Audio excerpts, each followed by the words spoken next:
ذہنی طور پر مضبوط بننے کے طریقے۔ مہینے میں کم از کم ایک بار کوئی مشکل کام ضرور کریں۔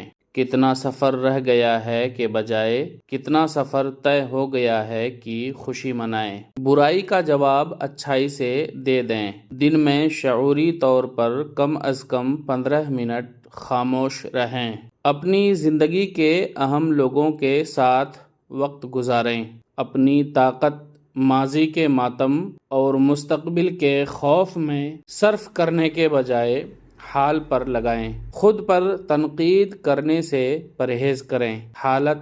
حالات کی بجائے حل پر توجہ دیں۔ میں کیا نہیں کر سکتا کے بجائے میں کیا کر سکتا ہوں پر غور کرنا شروع کریں۔ زندگی میں ذہنی طور پر تکلیف کے لیے تیار رہیں۔ اپنی نعمتوں کی ایک لسٹ بنائیں اور اسے بار بار پڑھیں۔